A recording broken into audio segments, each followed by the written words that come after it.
We found a pair of ruby red slippers and clicked them 3 times to bring our Patterson Cup Final 3 participant home.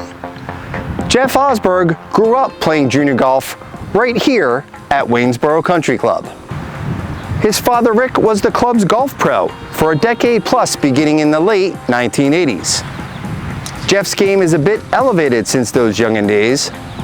Like, duh. He is a 4-time William Hyman III Player of the Year, a 5-time Silver Cross Award winner, and is only one of 3 individuals to capture the Gap Grand Slam. When it comes to the Patterson Cup, his success in the event is wicked. He's a 3-time champion. Let's welcome in Jeff Osberg. 1, 2, 3. All right, and welcome to the first hole of the Final 3, number 16, par 4, measuring 431 yards. Jeff, it looks pretty straightforward, but I'm guessing you want to keep the left side out of play here. Yeah, I think there's a lot of room to the right. There's 2 bunkers out there. One I think is about 330 off the tee, so today into the wind, not a problem for me. Maybe the longer hitters, might have to worry about that one. The one that's a little bit shorter of that on the right, I think you got to be careful of. But really, the big number would come from hitting it left here. And you do want to stay to the right also for the angle into the green, correct? Yeah, it looks like a back left pin today, so I think being to the right, even if you're in the rough, is much better than being anywhere left. I know it said it was straightforward from the tee, but now from the fairway, probably not as straightforward as it looks. Yeah, a little trickier with where the pin is back left. We have a great angle in. Short of this pin's going to come back closer to the front, tough 2-putt. Long of the green is obviously no good coming back down that hill. But still a monster piece of land here, 45 yards wide, 25 yards kind of deep. Yeah, a huge green here. Obviously having an uphill putt to a back pin is a great place to be, but if we were putting down anywhere towards the middle or the front, I think we'd be in a lot of trouble. I still think even with them softening the front, you got to be careful of either not sucking it off the front of the green with kind of that false front, or hitting it into the middle and having to putt back down there again. So I think distance control is going to be the most important thing on the second shot into this hole. All right, Jeff, so we got 15 feet here. Straightforward, what do you see? Yeah, it looks like it's going a little bit left to right. Uphill, I don't think a whole lot can get away from you on this putt, so this is definitely one you're looking to make. All right, we're on the 17th tee.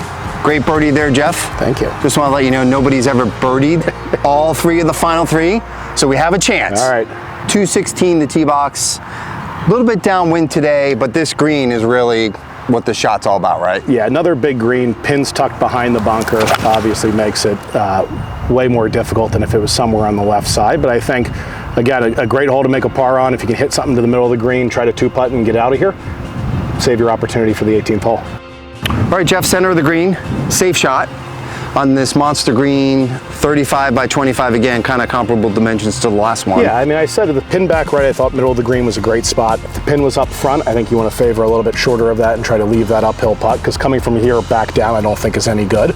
But if you look at what we have left, uphill 35 footer, hope to have an easy 2-putt and move on to 18.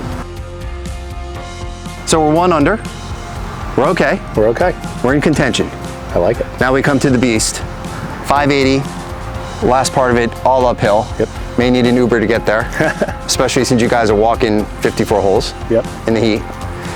285 left bunker, 295 middle of that right bunker. Those are in your landing space? Yeah, I think it'll, the one on the left for sure, the one on the right will get close. I think it's probably a 3-shot hole for me, being uphill and a little bit into the wind today. I think there'll be a lot of players in the field that can get there. I think you hit it in the bunker, it's definitely an auto layup, and I think the key to wherever this pin is where you're going to position your second shot to have the best opportunity. All right, Jeff, good drive here, center of the fairway, 260 yards to the flag. You said those 2 front right bunkers are not in play for you, so there is a gap there before we see that 3rd bunker deep. You want to land it somewhere in there? Yeah, I think in an ideal world, 260 uphill, there's a little bit of wind. It's a big 3-wood for me to think about getting to the green. If I can keep something up well to the right, I think it'll provide a good little pitch coming back down to that front pin. Okay. A little egg on the face of the host, as I thought you were laying up, but instead, we're looking at like 40 feet for an eagle. Yeah, I think my goal was if I could get something up, kind of close to the front of the green, pulled it a little bit. It got hot when it hit the ground, and now we're looking at an eagle putt. So it's not a bad place to be. No, definitely not. Let's talk about this green just for a minute.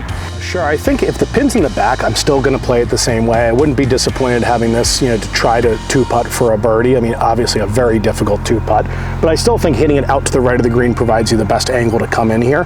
Maybe the longer hitters can kind of challenge those bunkers and hit an iron in, but for me, I think I'm going to be playing it to the right the whole week. Birdie, par birdie, pretty good. Yeah, thanks for having me out here. Yeah, thanks for giving us some time here with the Final 3.